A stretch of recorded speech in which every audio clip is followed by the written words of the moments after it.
Ciao ragazzi, bentrovati, io sono James e oggi abbiamo stabilito i nostri quartieri invernali sul fronte russo, precisamente l'inverno del 42 in prossimità di Stalingrado, perché vogliamo andare a fare una partita e vedere come funziona un po' la situa qua in questo Donnerschlag Escape from Stalingrad di Fuka Simulation.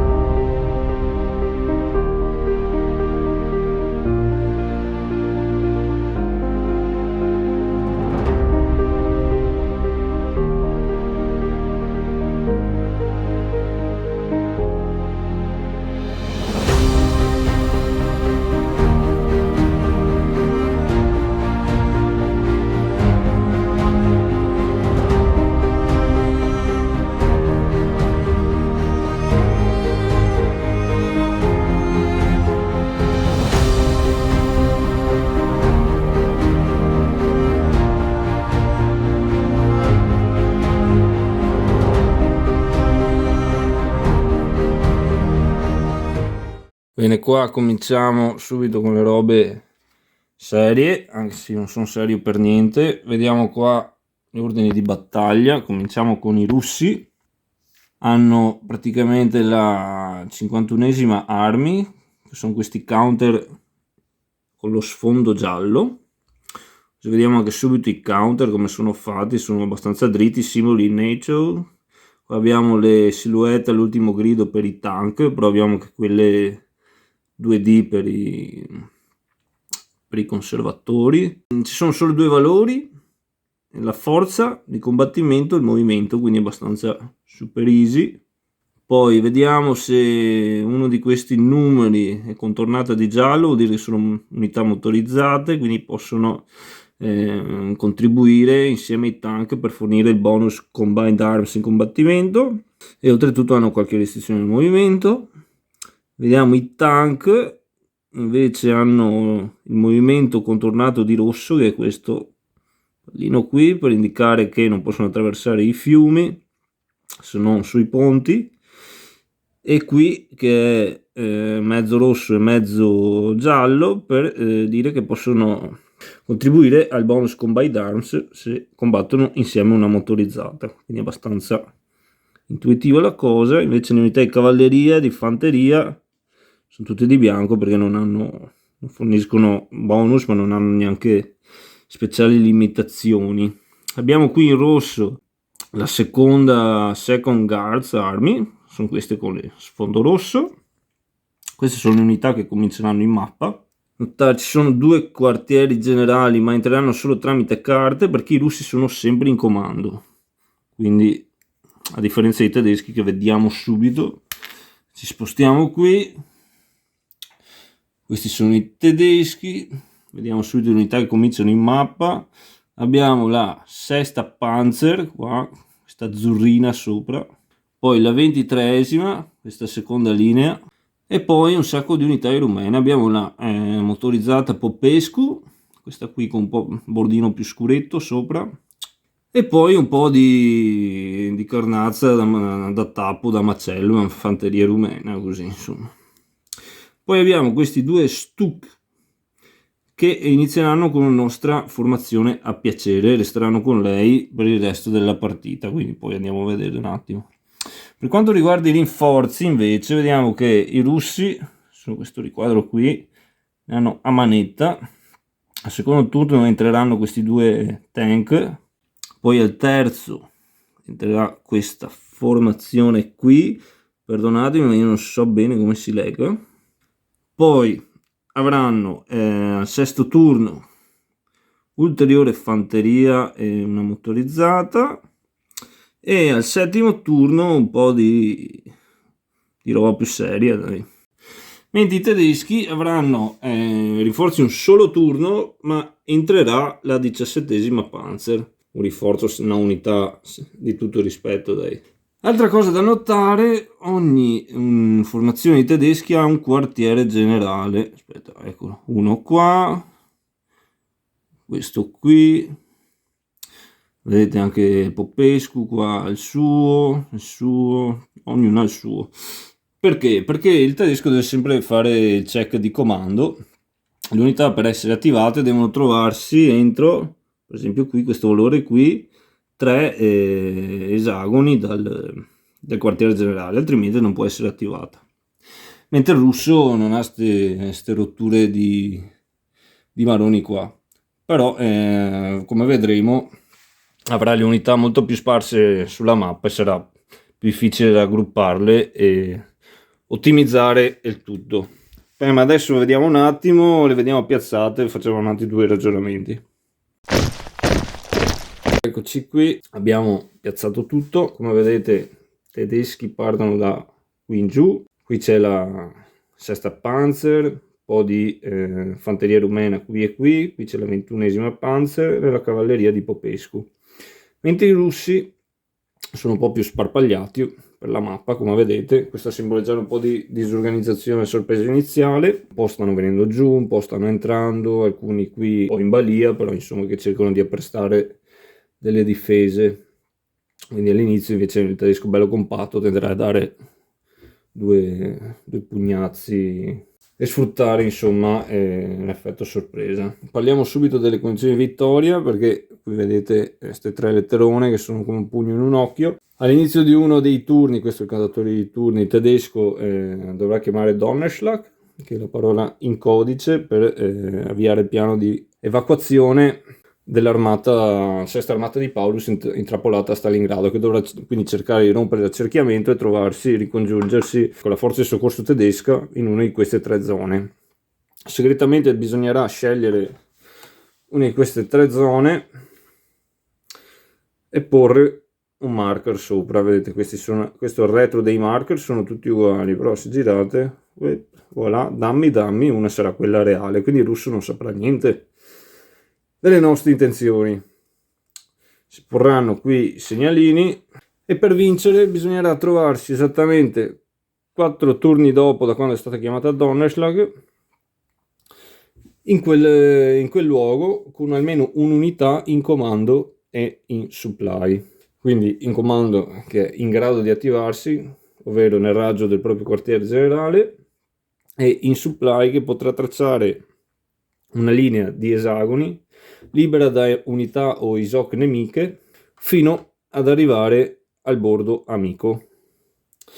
Oltretutto non potrà attraversare i fiumi a meno che non passi per un ponte, quindi è abbastanza easy in realtà la regola linea di supply, però funziona. Altra cosa da vedere, questo è il tracciato di turni, la partita può durare fino a 7 turni oppure un ottavo. Donnerschlag va chiamato al massimo al 4º turno, perché bisogna trovarsi in quella zona esattamente 4 turni dopo. Se ci arrivo prima non è che vinco, perché come dire, andiamo a berci un caffè oggi alle 6, io vado stamattina alle 3, non ti trovo, cioè bisogna stabilire un punto di incontro, un appuntamento con l'armata di Paulus, quindi va da sé che andrà chiamato al massimo al 4º turno. Però se la chiamiamo al 4º turno non va bene lo stesso, bisogna allungare la partita fino all'8º turno e si farà tramite l'utilizzo di una carta che potremo pescare, che sarà un evento. Tematicamente chiami l'aiuto della Luftwaffe, che aiuterà a stabilire un corridoio e a lanciare rifornimenti alla 6ª armata. Vedremo poi le carte speciali. Quindi se sarà giocata questa carta ci sbloccheremo un 8º turno extra, e oltretutto il segnalino di Donnerschlag verrà girato, vedete, 6ª Army Survival, praticamente rischieranno tutto per andare fuori da là, e sbloccheremo anche un 5º turno Donnerschlag, quindi è utile anche se la chiamiamo Donnerschlag al 3º turno, poi facciamo sto Army Survival, abbiamo un turno in più per trovarci là. Cosa andiamo a fare all'inizio della partita? Andiamo a pescare 5 carte attivazione per il tedesco e per il russo, e 5 carte combattimento per il tedesco e per il russo. Questo sarà anche il nostro limite di carte in mano, potrà essere alzato durante la partita giocando determinati eventi. Vediamo queste carte combattimento come sono fatte. 2 parti, possiamo usarla per uno dei due, c'è un tactical event e un general event. Generalmente questo è più forte, però se lo giochiamo rimuoviamo dal gioco la carta, quindi non ce l'avremo mai più perché il mazzo verrà rimescolato durante i turni. Questo invece, situazionale, comunque la scartiamo dopo averla giocata. Poi c'è una condizione di successo, bisogna tirare un dado, se tiriamo 3 o meno avrà effetto. Questo è un 4 o meno, altrimenti sarà fallita e la scarteremo. Alcune carte non richiedono l'utilizzo del dado, vedremo. Oltretutto vediamo qui la scritta early, perché queste sono le carte che partiremo dall'inizio. Poi all'inizio del quarto turno entreranno le carte sia attivazione che combattimento con la scritta late, quindi roba più speziata. Comunque, prima roba che si fa, fase, peschiamo queste cose qua e abbiamo l'opportunità, sia il russo che il tedesco, di salvare una di queste carte in queste caselle qui. Cosa vuol dire salvare una di queste carte? La metteremo qui tappata. Durante i nostri turni avremo l'opportunità di giocarla direttamente da questa box e non servirà mai effettuare un dado e una condizione di riuscita, perché questa avrà automaticamente successo. L'altro vantaggio che avremo del riservare una carta qui è che potremo conservarla di turno in turno, perché alla fine del nostro turno tutte le eventuali carte del combattimento che non avremo utilizzato verranno scartate, tranne una. Quindi generalmente possiamo salvarne 2 per turno, quella che abbiamo in mano più questa. Ma andiamo subito a vedere invece le carte attivazioni. Partiamo anche con l'attivazione tedesca, che partono sempre per primi perché vabbè, sappiamo come sono i tedeschi. Quindi andiamo subito a vedere come funzionano le cose a queste parti. Questa è la nostra bellissima mano di carte attivazione. Come funziona qui?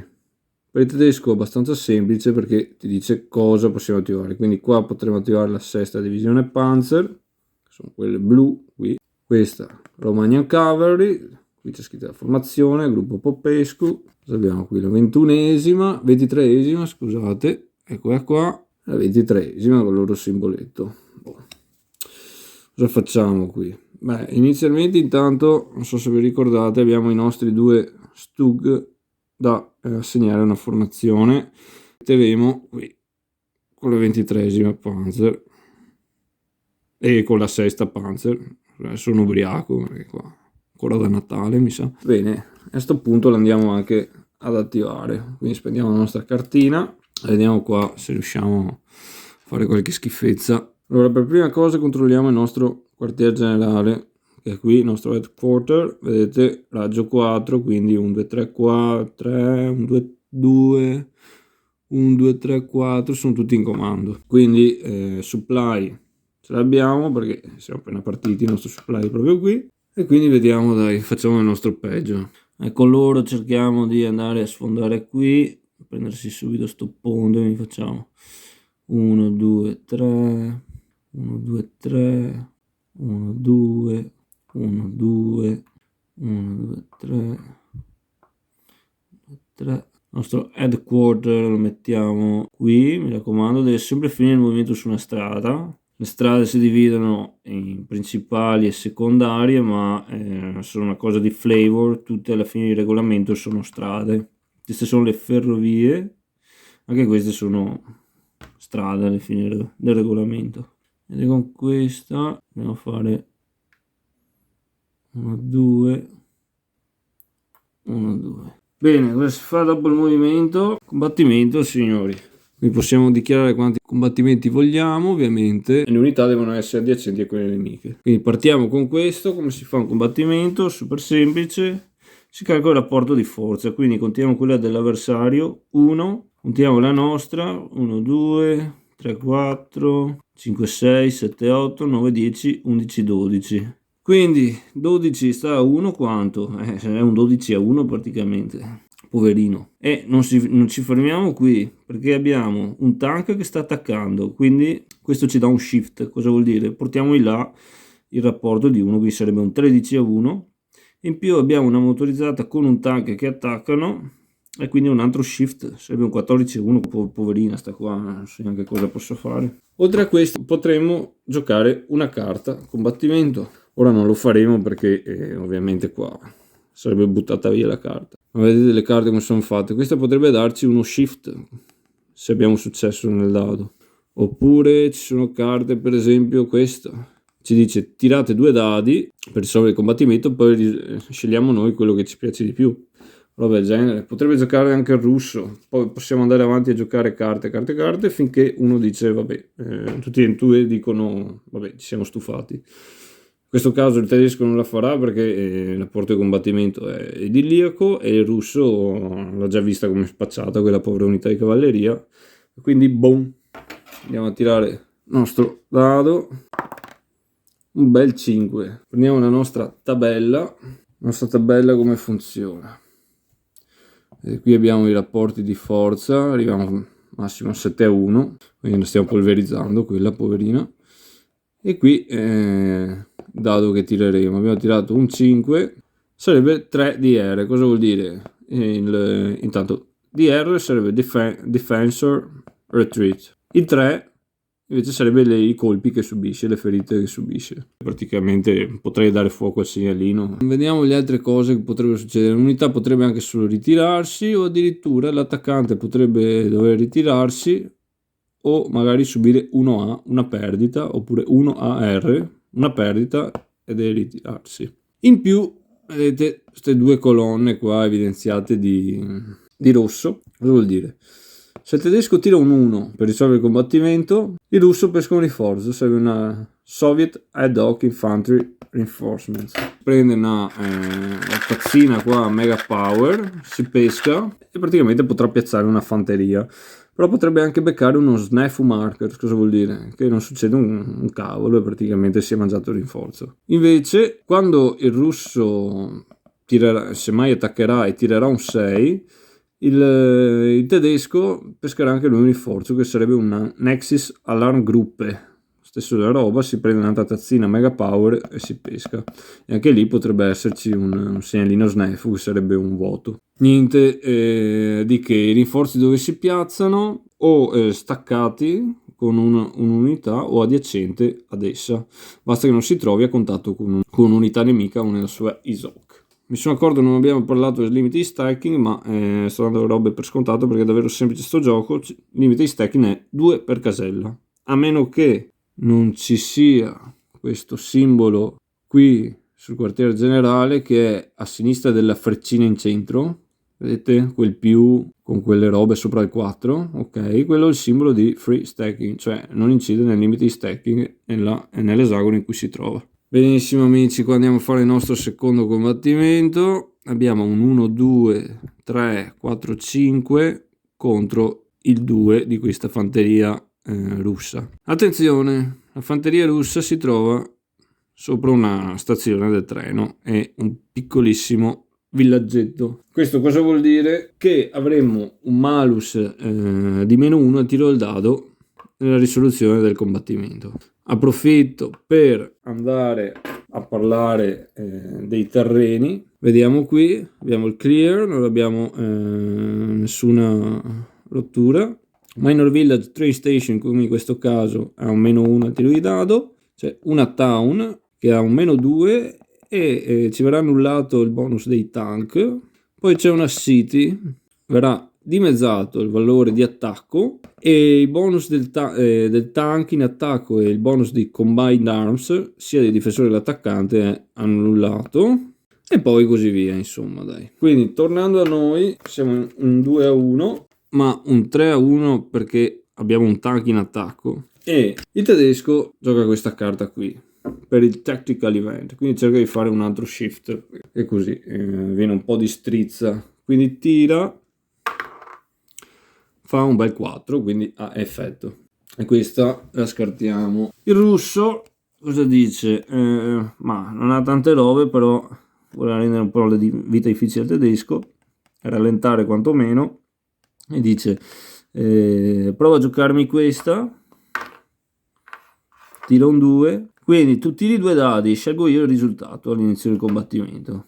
Boh, andiamo a vedere cosa succede. E tiriamo i nostri bei 2 dadi, un 5 e un 2, chissà cosa sceglierà il russo, sceglierà il 2, però ha un -1 perché è in un villaggio, quindi sarà un 1 sul rapporto di 4-1 perché il tedesco ha fatto un shift con la sua carta, quindi un 1 sul rapporto di 4-1. Cosa succede? Un bel niente, signori. E oltre a questo, dato che abbiamo tirato il risultato è un 1, il sovietico pescherà una ad hoc infantry. Quindi tazzina super mega power. Oh, eccola qua, questa dove possiamo piazzarla. Allora, staccata con la nostra unità e non in ISOC del tedesco. Quindi diciamo che per esempio potremo piazzarla qui perché, dite voi, ma è vicino al tedesco? No, perché c'è un river. I river impediscono all'ISOC di estendersi al di là, a meno che non ci sia un ponte. Quindi praticamente l'ISOC sua non arriva qua. Quindi piazziamola qua che magari aiuta un attimo qua a fare tappo. Boh, procediamo, andiamo col russo.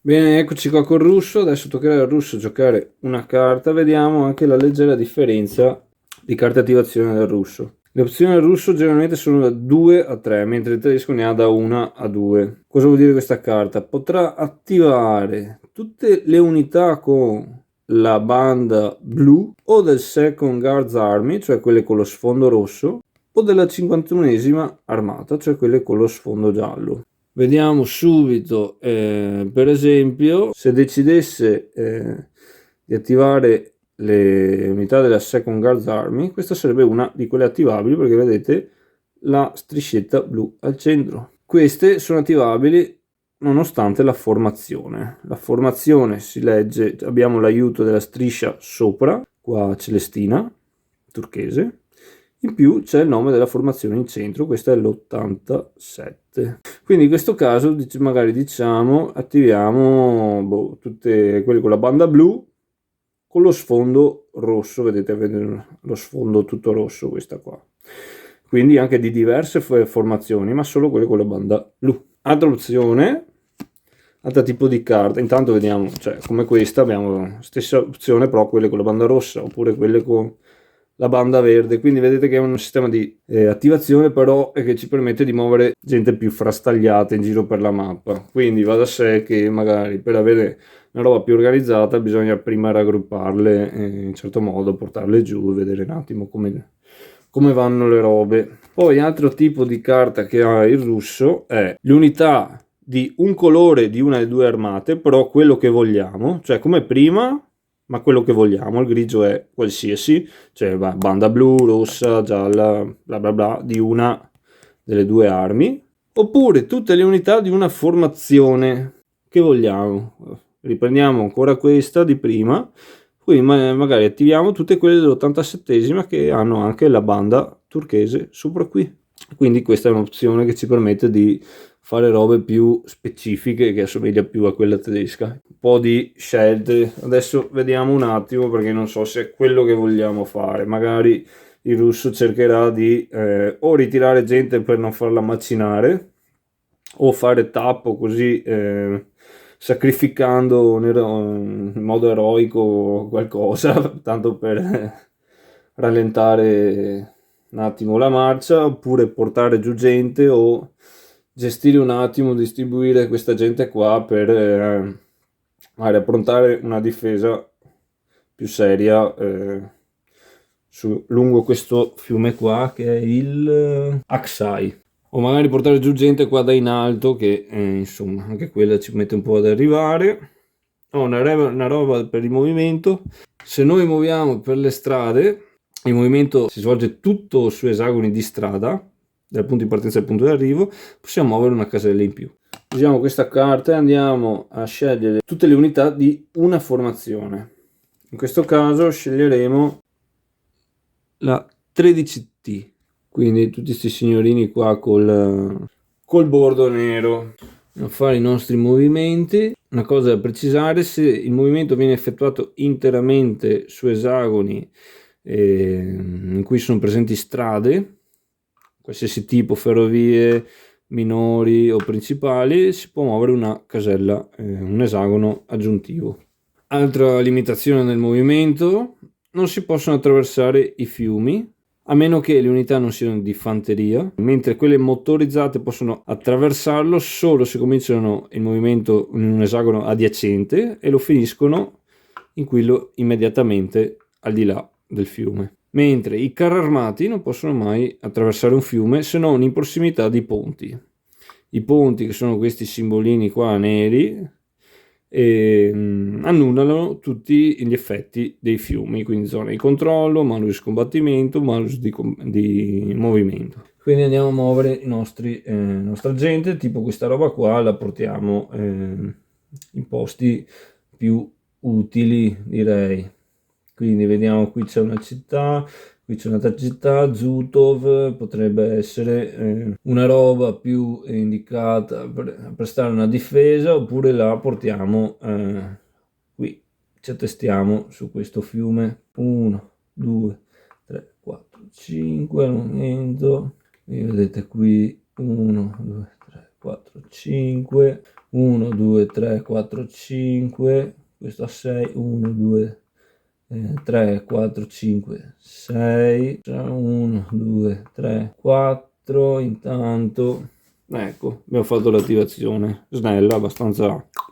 Combattimenti non ce ne sono, quindi si va col tedesco. Il tedesco cosa vorrà fare? Il tedesco prova ad andare avanti ancora con la sesta Panzer, vedere se qua si può fare qualcosa.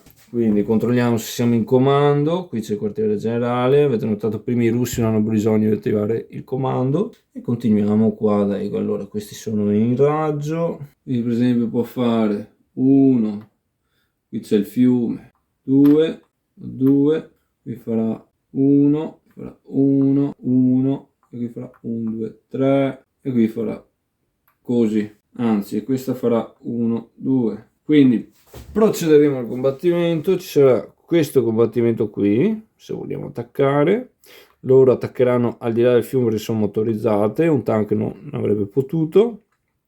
Attaccando dall'altra sponda del fiume c'è un meno 1 al tiro del dado, ma se almeno un'unità nel combattimento che partecipa al combattimento attacca al di là del fiume, non ha il malus del fiume, nessuno avrà il malus al tiro di dado, e come vedete queste sono al di là del fiume. Quindi qui abbiamo un 1, 2, 3, 4, 8 contro un 3 del russo. Il tedesco però ha sia il combined arms che il bonus di tank attaccante, quindi sarebbe un 2-1 più ulteriori 2 shift che lo porterebbero a un 4-1. Però diciamo che il tedesco vuole essere anche proprio tranquillo, quindi si spara questa carta qua che gli fa fare un altro shift e dà successo. Il russo invece giocherà questa carta qui che non richiede un tiro di dado per aver successo, e lo giocherà per il suo tactical event, ovvero più o meno 2 dice roll modifier, ovvero darà un meno 2 al tedesco quando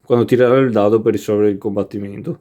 Se l'avesse giocato in attacco avrebbe avuto un più 2, perché queste carte ovviamente sono sempre in favore di chi le gioca. Quindi praticamente abbiamo un 5-1 per il tedesco, ma con un meno 2 al tiro di dado. Il tedesco vuole giocare qualcos'altro? Forse sì, giocherà questo, quindi tirerà 2 dadi e sceglierà il risultato, tanto per controbattere quella del russo, perché ha deciso che vuole portare a casa questo combattimento e prendere sto ponte per poi continuare ad avanzare. Quindi tiriamo 2 dadi, un 6 e un 1, ovviamente sceglierà il 6, che quindi diventerà un 4, e un 4 sul 5-1 corrisponde a un DR. Quindi una ferita per il difensore che si dovrà anche ritirare. Vediamo qui la ritirata come funziona. Risolviamo la ritirata. Intanto dobbiamo prendere una ferita e la faremo beccare alla fanteria. No, non lo faremo beccare alla fanteria. Sapete perché? La faremo beccare al carro. Sei pazzo, dite voi? No, perché intanto bisognerebbe ritirarsi. Qui però c'è un pezzettino di fiume.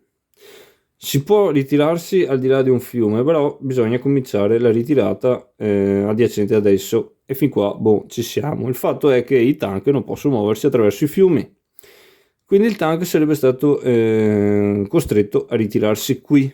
Ma cosa c'è qui? C'è un'ISOC nemica. Se tu ti ritiri, sei costretto a ritirarti in un'ISOC nemica, prendi un'altra ferita, quindi questo sarebbe morto comunque.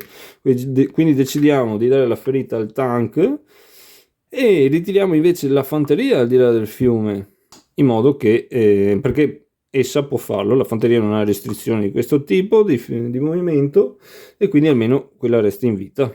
E questo è quanto. Abbiamo l'altro combattimento e qui abbiamo un 2 contro un 4, 5, 6, 7, 8, 9 signori, quindi è un 4-1, in più abbiamo uno shift per i tank bonus che ci porta a 5-1, in più il combined arms perché abbiamo anche una meccanizzata, quindi un 6-1. Il tedesco dice che va bene, dai, per me va bene così, mentre il russo dice che secondo lui è spacciata e quindi va bene così lo stesso. Quindi dicevamo un 6-1 e il tedesco tira un 6 e quindi abbiamo addirittura 3 perdite, quindi cioè, è stato polverizzato. Cosa succede quando si vince un combattimento e abbiamo dei tank in attacco? L'avevamo anche prima, ma prima non volevamo sfruttarla, quindi non ho avuto l'occasione di spiegarla. Abbiamo diritto a un'avanzata gratuita solo con i tank nella casella in cui era presente il nostro avversario. Quindi diciamo che questi tank qua fanno 1 e 1, avanzano qui. Potrei avanzare anche quello, però non ho ragione di farlo. Bene, carta del russo giocherà questa nella 51esima armi, tutte quelle con banda rossa. Una grande cosa da fare, quindi intanto per esempio prendiamo questa, 1, 2, 3, 4, 5, 6, cominciamo a portare giù un po' di gente. Questa diciamo che per il momento la lasciamo qui, oppure la spostiamo qui che difendiamo in una town. Qua probabilmente portiamo indietro qui 1, 2, 3, 4 verso questa città, anche questa 1, 2, 3, 4, la stacchiamo qui, un'altra città. Questa l'abbiamo messa qui prima e va anche bene. Boh, fatto, vedete, bello veloce. Tutto all'inizio, poi il russo avrà molta più roba di muovere. Diciamo che va un po' al contrario questo gioco qua. All'inizio il tedesco ha tanta roba, va avanti così, poi il russo gliene arriva, riesce a ammucchiare roba e quindi solita roba di dinamica. All'inizio il tedesco va bello in offensiva, poi roba cambia, il russo comincia a dare anche dei bei contrattacchi, soprattutto le zone più esposte, e quindi mette in difficoltà il tedesco alla grande. Il tedesco cosa dice? Ma sì, dai, ma cioè, avanziamo anche al centro, cerchiamo di avanzare, quindi muoviamo la 23esima panza. Ancora, siamo tutti in comando, sì, perché siamo tutti belli qua, concentrati, pronti. Faremo 1 e 2. Qui abbiamo il nostro bel carro, 1, 2, 3. Qua accompagniamo con la meccanizzata. Qui idem, faremo 1. Lei la faremo attraversare il fiume perché inizia adiacente e finisce adiacente. In questo modo possiamo portare avanti un altro carro qui perché abbiamo il ponte, mentre lei non riuscirà ad andare in combattimento sto turno, però va bene, dai. Quindi proviamo a fare così, quindi avremo altri 2 combattimenti. Qui abbiamo il nostro combattimento che siamo sul 7-2, scusate, ma con 2 shift, quindi vuol dire che è un 5-1. Andiamo a tirare il nostro dado, è un bel 5, un 5 sul 5-1 sono 2 perdite e ritirata, quindi questo saluta. Poi avremo il nostro combattimento qui, un 2, 3, 4, 5, 6 contro 2 e con 2 shift, quindi è un altro 6-1. Vogliamo giocare qualcosa? Giochiamo questa tanto per vedere, rallentiamo il tedesco, quindi vediamo il 5 meno 6 effetto, sì. Il tedesco non giocherà niente perché non ha niente di utile, quindi tireremo 2 dadi e saremo sul 5-1. 3 e un 5, il russo ovviamente sceglierà il 3, quindi un 3 sul 5-1 è una perdita e ritirata. Quindi anche questa saluta. Potremo avanzare con i nostri tank, anche qui avremmo potuto avanzare, ma diciamo, anzi qui sì, qui invece anche qui tocca ancora al russo. Il russo deciderà di giocare questa per muovere tutte le unità di una formazione, quindi muoveremo questa formazione qui che è la 4M e anche questa, quindi cerchiamo di portare giù un po' di gente perché qua non si sa mica come vada a finire. Allora 1, 2, 3, 4, 5, ancora questo si muoverebbe di 4 ma è mosso su strade, quindi è mosso di 5. Altra cosa si può fare? Sì, 1, 2, 3, 4, questo è costretto a muovere 4 perché iniziava non in una strada. 1, 2, 3, 4, portiamo questa motorizzata, cerchiamo di combinarla qui. Allora diciamo che lì è più difendibile perché abbiamo delle città, delle town, quindi magari con meno unità riusciamo a assestarsi, invece qua mi preoccupa sta terra di nessuno perché non c'è proprio niente qua ragazzi. Allora mettiamo questa, 1, 2, 3, 4, 5, 6, qui tentiamo di portare giù un po' di roba. Per il tedesco decide di giocare la sua carta nella sua box di comando per il General Event. Praticamente ci dice che a partire dal quarto turno pescheremo una carta combattimento in più. Quindi questo limite qua vedete come può salire, e quindi è una cosa buona e giusta. Cioè dipende, cioè, per il russo magari anche no, però vabbè. E questa la mettiamo nelle removed. Quindi il tedesco cosa dirà? Sapete che c'è? Accompagniamo un attimo con i Popescu qua. Quindi attiviamo, il quartiere generale sono tutti in comando, perfetto. Quindi questo cercherà di fare 1, 2, attraversare il fiume perché non ha limitazione, sta unità di cavalleria. Questo invece farà 1, 2, 3, 4, 1, 2, 3, 4, 5, 5, 2, 3, 4, 5, 1, 2, 3, 1, 2, 3, 4, 5, ecco, 1 e 1, 2. E il quartiere generale, bene, quindi avremo questo combattimento, forza 1 contro, dovrebbe essere 12 è Popescu. Ancora queste lo attaccano al di là del fiume, questo per un ponte, quindi non c'è nessun malus per questa qui, quindi un 12 contro 1, vabbè, insomma va da sé. Tiriamo per risolvere il combattimento, un bel 3, 2 DR, e quindi saluta anche questa. Boh, andiamo col russo. Il russo, vediamo, il russo diciamo che giocherà questa per attivare tutte le bande viola della 51esima Army, quindi porterà dietro un po' di roba perché qua insomma, si vede col rischio che qua taglino i viveri. 4, 5, 6, mentre qua 1, 2, 3, anche qui ormai 1, 2, 3, 4, 1, 2, 3, 4, 5, tentiamo di fare tappo là, qua ci stanno passando dietro, quindi 2, 3, 4, 5, 6,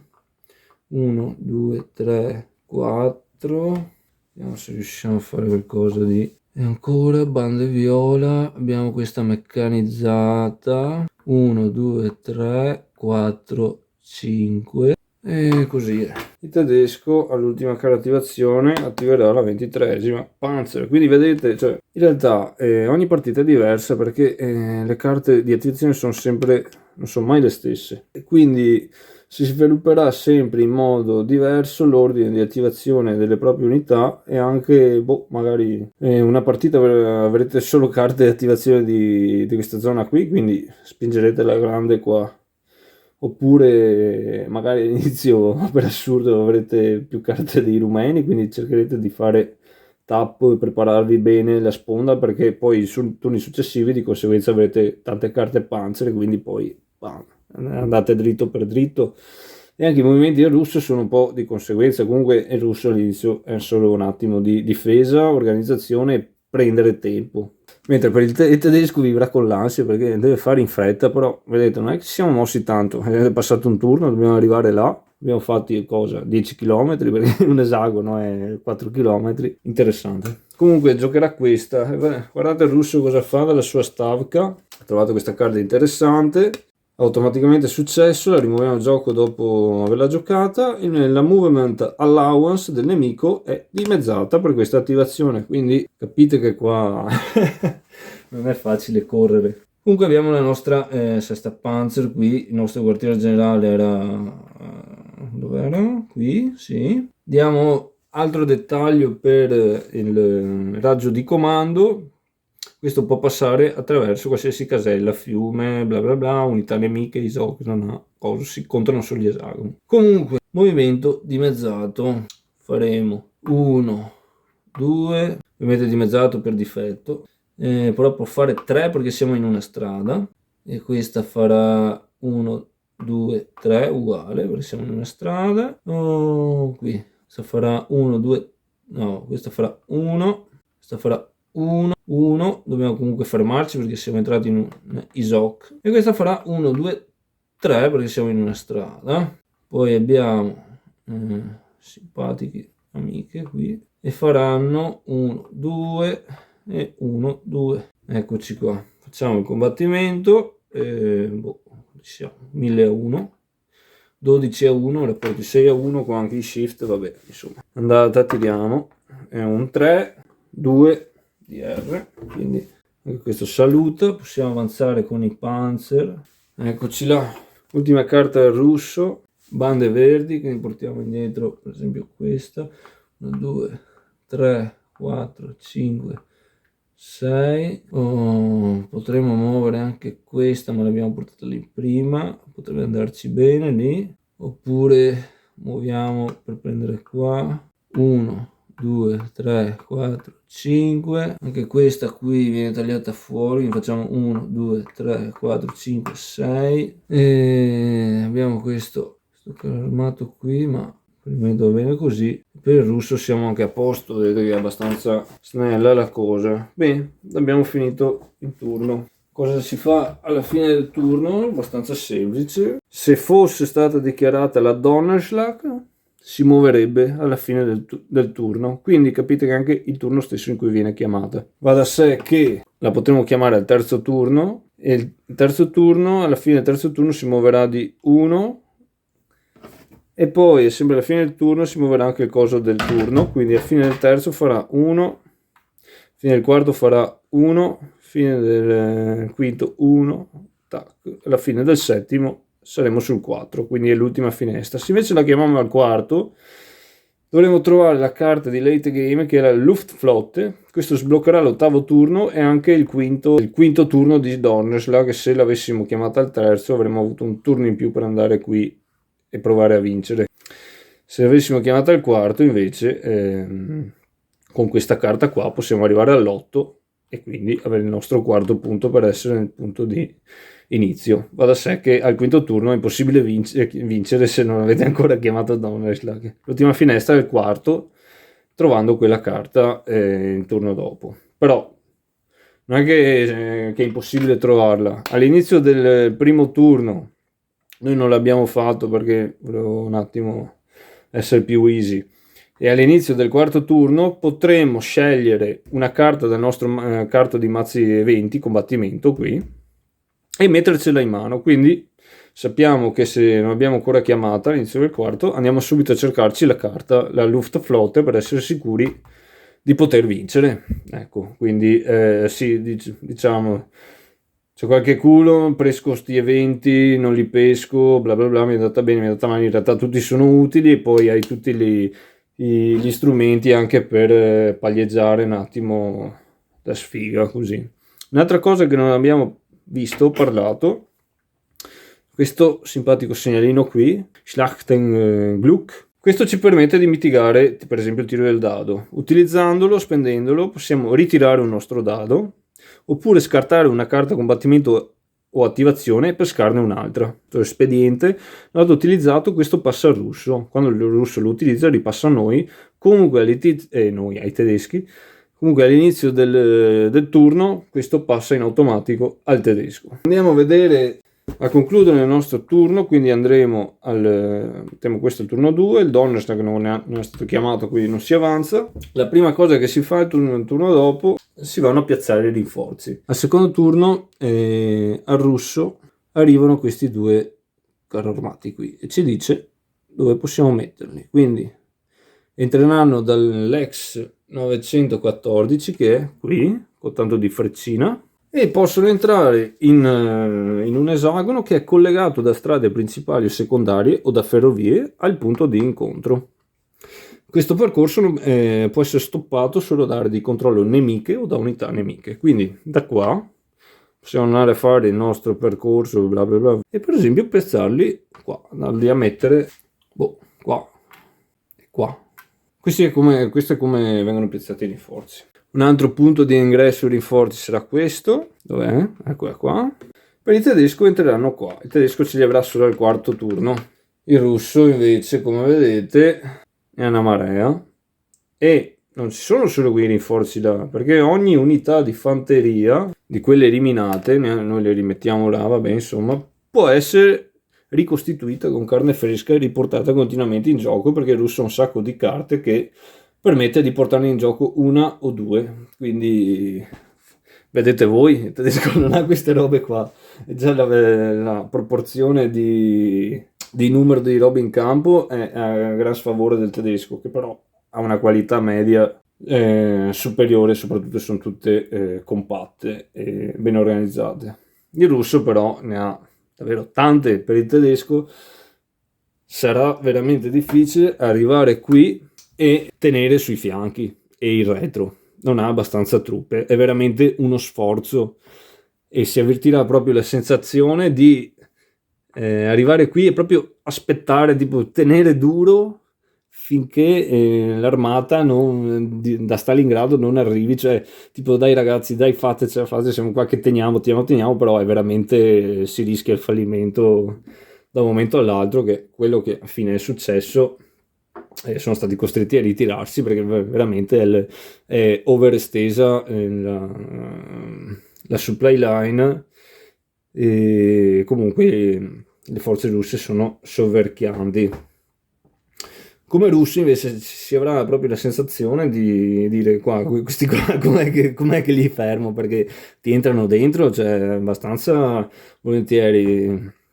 Magari non si muovono super velocissimo, però sono inesorabili. Tu dici butti la truppe e vengono mangiate, però ne hai. E comunque ogni rallentamento, ogni combattimento che li costringi a fare, ogni pezzo non eliminato che si ritira ma che poi all'ISOC li devi riaffrontare, per il tedesco è veramente una rottura. E veramente sarà un rallentamento che spesso arriverà a precludere una vittoria. Sarà fondamentale il sacrificio di molte unità, o certe unità, anzi diciamo più molte. Però così. È un gioco molto dinamico, perché alla fine cioè non è devi muovere tutto ogni turno, tu hai un tot unità, al massimo 10 segnalini. Gioco carta, combattimento, vedete, cioè, le carte combattimento sono sia eventi che combattimento, vanno anche giocato in turno avversario, ce ne sono di vario tipo, molto interessante, rendono tutto abbastanza fresco, frizzante, cioè non è mai noioso o statico questo gioco qui. Va che è un piacere, l'ho trovato davvero una bella sorpresa. Bellissimo una cosa, praticamente a un certo punto andremo a posizionare, chiamare questo Donnerschlag, mettere questi segnalini, e addirittura il russo avrà delle carte, almeno una carta, per spiare uno dei segnalini del Donnerschlag, quindi magari dice spio quello nell'A e vede che nell'A ho messo un dummy, no? Quindi non è quella giusta, però magari perché a me è successo, ho spiato una di queste zone qui e fatalità era quella del Donnerschlag, quindi proprio è come se mi avessero soffiato i piani, me l'avessi intercettata via radio. E fatalità anche quella zona là non era quella in cui lui stava difendendo, perché spingevo tanto da un'altra parte per creare diversivo, e quindi si è vista tutta questa dinamica, dai che riporto tutto di là, via, io che stavo arrivando qua ho detto non arriverò più, non ce la facciamo. Però capite che è anche un gioco di menti, di gatto e topo, di rincorrersi, di cercarsi, non solo della strategia, dell'ottimizzazione di mosse, che quella c'è sempre, anche sempre diversa, quindi avrei sempre voglia di rifare un'altra partita per vedere, vediamo cosa pesco, voglio muovere i pezzi, come incastro questa volta le cose, come si verificano. Ma poi c'è anche tutta la guerra di lui andrà qua, lui difende là, lui va di qua perché pensa che io dopo pensi che vada di là, invece vuole venire veramente di qua, invece no, non ti fai tutte le segmentari per niente. E comunque è molto interessante, molto bello, spero avervi dato un'idea come fosse funzionare. E io sono James, questo è stato Donnerschlag, un esempio completo sarebbe stato troppo lungo, però mi auguro che ci vediamo alla prossima per un ottimo gioco. E sì, beh, ottimo sì, ma per un altro gioco, e spero che questo video vi sia interessato, e se no amen dai ragazzi. Comunque non state a fidare di me e ci vediamo, ciao belli.